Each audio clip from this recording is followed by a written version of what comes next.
Once a woman gets married, she's no longer part of the family. That's what my sister Amy told me with a sneer during her coming-of-age ceremony. My mother, cold as ever, told me to hurry up and leave. I came back to celebrate with them, but their actions made it clear that I was nothing more than a stranger. It hurt, but I decided to stay strong. If that's how they feel, I'll make them regret their words.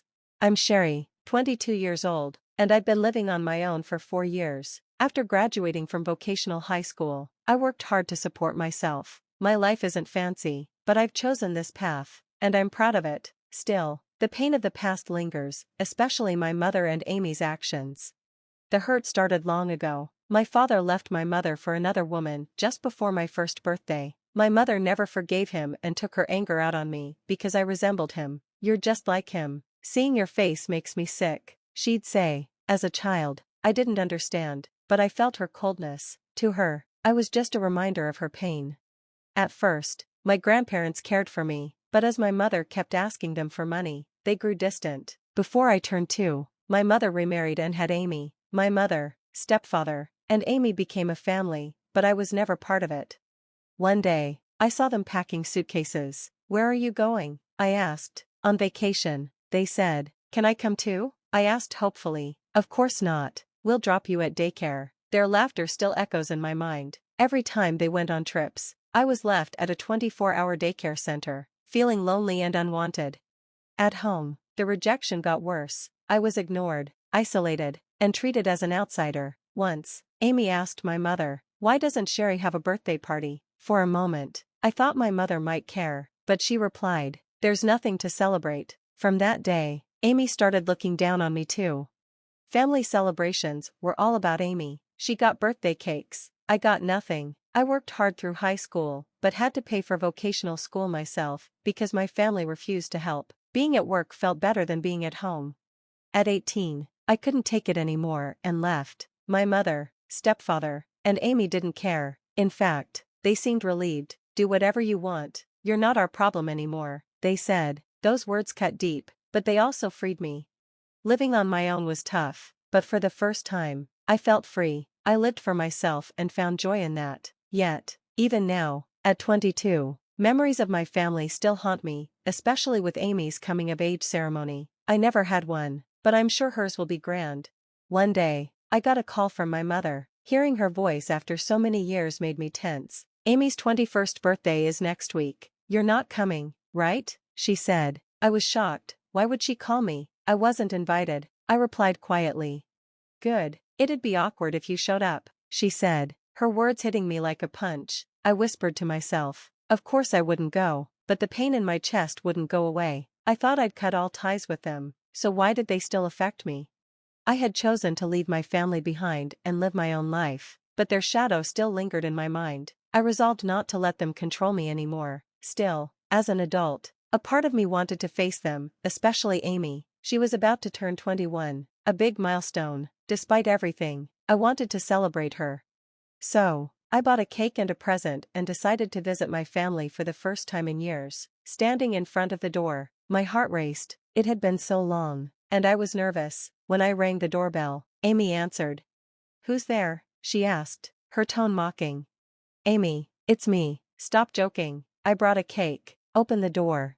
There was silence for a moment before the door opened. Without a word, Amy grabbed the cake box from my hands and threw it back at me. Shocked, I stood there frozen as the cake splattered on the ground.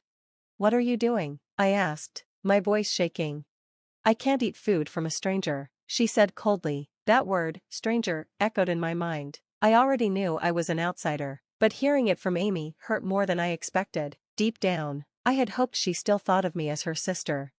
As I stared at the ruined cake, my mother appeared, laughing alongside Amy. "What were you thinking, coming here? Did you just want to ruin things?" she said, her voice icy. Her words cut deep, filling me with regret for even trying. I should never have come. Why is she even here? "She's not family anymore," my stepfather said, his voice sharp and cold. "Celebrations are for family only. Strangers like you don't belong here," he added. His words hit me like ice. "Family only?" I whispered, my voice trembling. "Am I not family?" "Of course you're not family. We're not even related," Amy said with a laugh. "Did you really think you were one of us?" Their words crushed me. I had always been an outsider. There was nothing left for me here. Clean up that mess before you leave, my mother barked. I obeyed numbly, picking up the ruined cake. As I worked, Amy and my mother laughed behind me. She brought the cake, and now she's cleaning it up herself. How pathetic, they sneered. Their mockery stung, but I focused on finishing as quickly as possible. When I was done, I headed for the door silently. Leaving already? Should have never come, huh? Amy taunted. I didn't respond. As I opened the door, she called out, "Don't come back, stranger." Her words echoed in my mind as the door slammed shut behind me. It felt like the final nail in the coffin of my relationship with them. I realized I had been clinging to a false hope that things might change, but I was wrong. I was nothing but a stranger to them, and maybe I always was. Still, I didn't need to waste any more time trying to find my place in their lives. I already had a place where I belonged. My husband, Don, was waiting for me at home. Meeting Don had changed my life. At first, I never thought I would get married. I didn't think I deserved a family of my own, but Don accepted me as I was. He understood my complicated past without judgment. When I shared my painful memories with him, he simply listened and said, "You didn't get to choose your family, but none of that is your fault. The family we create together will be your true home." His words warmed my heart. For the first time, I felt like I truly belonged. Life with Don brought me happiness I never thought possible. We were building a family together, one filled with love and acceptance. I had never told my family about Don. I didn't want their negativity to touch my new life, but somehow, word of my marriage reached them.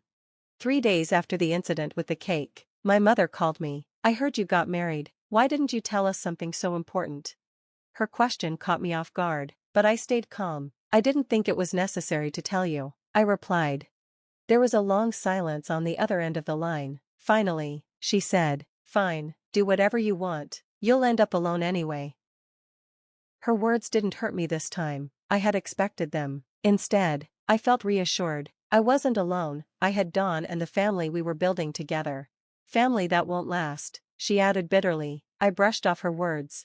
I was happy now. No matter what my mother said, it wouldn't change anything. That phone call felt like the final break between us, but just 3 days later, something unexpected happened. The doorbell rang. When I opened it, Amy was standing there. I had no idea how she found my address, but I invited her in anyway. "What are you doing here?" I asked. "I just wanted to see what kind of guy you married," she said with a playful tone, but I felt uneasy. Amy never visited without a reason. The moment she saw Don, her eyes lit up. "This is your husband? Not bad at all. How did someone like you snag him?" she said mockingly. I stayed silent, trying to hold back my anger. Don, however, remained calm. "I'm Sherry's husband. Please stop with the unnecessary remarks," he said firmly. Amy looked surprised but quickly smirked and stepped closer to him. "Don't be so stiff. Let's have some fun. Sherry won't mind, will she?" I couldn't believe her audacity, but Don didn't waver. "I'm not interested. My happiness is with my wife. Please stop this behavior," he said, his loyalty unwavering. Amy shrugged, her playful smile fading into a cold smirk. "Whatever, I don't care about your happiness anyway." After she left, Don said, "You don't need people like her in your life, Sherry. For your sake and ours, it's best to cut ties." His words mirrored what I had already been thinking. Amy and the rest of my family had no place in our lives anymore. That day, I made an important decision. For years, I had been sending money to my family, paying for Amy's tuition and even helping with their mortgage. I had done it all despite their cruelty, hoping they'd accept me one day. But after Amy's visit, I realized I owed them nothing. When I told Don I was stopping the financial support, he smiled and said, "That's the right choice. Sherry, you've done more than enough. Now it's time to focus on yourself." His words lifted a weight off my shoulders. I filed the necessary paperwork and stopped the payments. For the first time, I felt free. A month later, my peaceful life was interrupted. There was loud banging on the door. I opened it to find my mother and Amy standing there, furious. "Why didn't the tuition payment go through? The landlord is threatening eviction," they shouted. I had been expecting this. Calmly, I replied, "I stopped the payments because I'm no longer responsible for you. I even sold the house to recover the money I already spent." "What do you mean you sold the house?" they demanded, shocked. "You made it clear I'm not part of your family, so I have no obligation to support you." "But what about my tuition? I can't finish school without it." Amy cried. That's your responsibility now, not mine. I won't fund a family that doesn't include me. You can't do this, after everything we've done for you. Done for me? You mean years of neglect and cruelty? I owe you nothing, my decision is final. They tried to argue, but I stood firm. Their anger turned to desperation when they realized I wouldn't budge. You'll regret this, you're the worst sister ever, Amy yelled as they left. But their words didn't hurt me anymore. I had let go of the hope that they would change. A week later, their harassment escalated. They showed up daily, shouting outside my home and even contacting Dawn's parents. My in-laws were understanding but concerned. They've crossed the line. You need to take action, they advised. Dawn suggested we involve the police. At first, I hesitated, but I knew it was the right thing to do. I gathered evidence from our security cameras and filed a report. The police were slow to act, treating it as a family matter, but I didn't give up. Finally, after another disruptive incident, they intervened. My mother and Amy were warned to stay away, but they didn't listen. Their behavior escalated until the police issued formal restraining orders. My neighbors, tired of the constant noise, supported my case. Some even suggested I move. Don agreed. Let's start fresh somewhere new, he said. I couldn't have agreed more. We found a new home and moved quietly, leaving the past behind. Even after we moved, my mother and Amy didn't give up trying to find us. They even showed up at Dawn's parents' house. My father-in-law firmly told them, Sherry is part of our family now. If you have issues, they're your responsibility, not hers. My mother stormed off angrily, but Amy tried begging my mother-in-law for help. You made your bed, now lie in it, my mother-in-law responded, shutting the door on her. With their efforts failing, they eventually stopped trying. I finally felt free. Once the harassment ended, my life became peaceful again. Dawn and I settled into our new home, focusing on building a future together. My in-laws treated me like their own daughter, something I had never experienced before. Sherry, your family, whatever happens, will always be here for you, they told me. Those words gave me a sense of security I had never known. Meanwhile, my mother and stepfather's relationship fell apart without my financial support. They eventually divorced, and my mother lived a quiet, lonely life. Amy, too, faced the consequences of her behavior. A potential marriage ended when her fiancé learned about her family's background and her past actions. Alone, Amy struggled to rebuild her life. Despite everything, I couldn't bring myself to feel sorry for them. Their actions had led them to this point. My life with Dawn, on the other hand, flourished. We faced challenges and celebrated successes together, always supporting one another. We've been through so much, but look at where we are now, Dawn would often remind me. His words made me realize how far I'd come. One evening, as we sat together in our cozy living room, Dawn took my hand and said, Let's focus on our future. I want to make you as happy as you make me.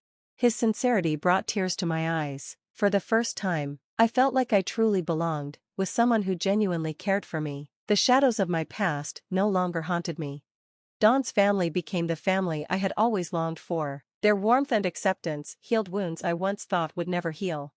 Family isn't just about blood, it's about the bonds you choose to nurture, Dawn's father had once told me. Those words stayed with me, reminding me of what truly mattered. Looking back, I saw my struggles with my mother and Amy as painful but necessary. They taught me resilience and the value of real family.